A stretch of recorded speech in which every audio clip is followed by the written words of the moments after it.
Wait a second.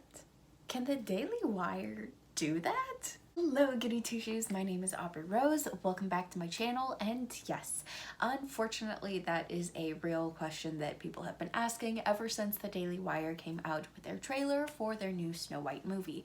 It pains me to no end to know that people are not familiar with the Brothers Grimm fairy tales, and they weren't even the people that originally came up with this story. Neither was Disney. His version came out more than 100 years after the Brothers Grimm fairy tale collection. In fact, he was the original modern fairy tale reteller, if you will. So if we could take a side-by-side look between Walt Disney's Snow White and the Seven Dwarfs and Jakob and Wilhelm Grimm's Snow White, you will see poignant differences. The Brothers Grimm fairy tale starts off with a queen embroidering in front of a window. There's snow falling before her, and she pricks her finger with her embroidering needle, and 3 drops of her blood fall into the snow. She sees the red blood, the white snow, and the black ebony of her window frame, and she thinks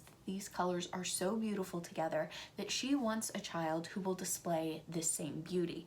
As opposed to Walt Disney's Snow White and the Seven Dwarfs, where after opening up with an introduction to the evil queen, we are introduced to that very longed-for child singing a whimsical song at a wishing well.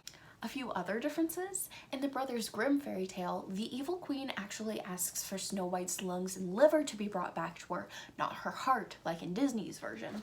She also comes to Snow White 3 times, not just the once. The first time she comes bearing ribbons, one of which she ties so tight around Snow White's waist that she is unable to breathe and left for dead. When the dwarves come back home and find her, they untie the ribbon and save her and tell her to please stop letting strangers into the house. People are trying to kill you. The second time, she brings a comb which she brushes through Snow White's hair and like stabs into her scalp. It is a poisoned comb, and so Snow White once again is left for dead. The dwarves once again save her by pulling the comb out of her hair, and she's fine. The third time she comes bearing apples, which of course we are very familiar with. However, the apple is not fully poisoned. Because Snow White had been having trust issues with strangers, the evil queen was actually very smart and only poisoned half of the apple. So she was able to cut the apple in half and eat the safe part of the apple to show Snow White, yeah, the apple is safe, while Snow White bit into the poisoned half of the apple, choked, and again left for dead. So the dwarves come back. There are no ribbons, there are no combs to like save her and free her from, and so they do believe that Snow White is really gone this time.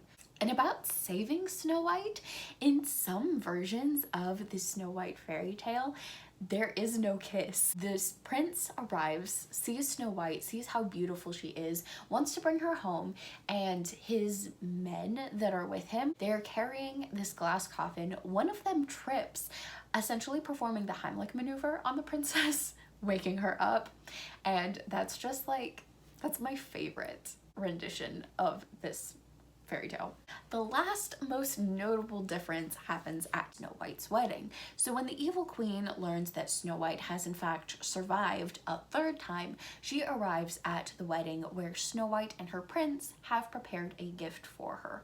A pair of iron shoes that have been getting searing hot in some embers. And they put these shoes on her feet where she dances until she dies.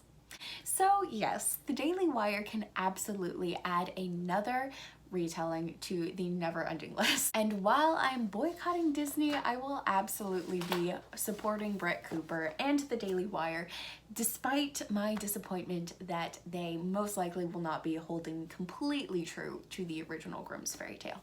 It is a kids movie after all. However, there is someone who is looking to bring the Grimm back into fairy tales. I mean, just think back to that description. Lips as red as blood, skin as white as snow, and hair as black as ebony, and able to survive multiple poison attempts and not being able to breathe for days. That kind of sounds like a vampire. If you aren't sick of retellings just yet, subscribe and stay tuned to follow along on my journey of writing a series of fairy tale inspired horror novels. You will be getting tons of vlogs and sneak peeks, especially with National Novel Writing Month right around the corner. Thank you guys for watching. Stay fun, and I will see you in the next one. Bye!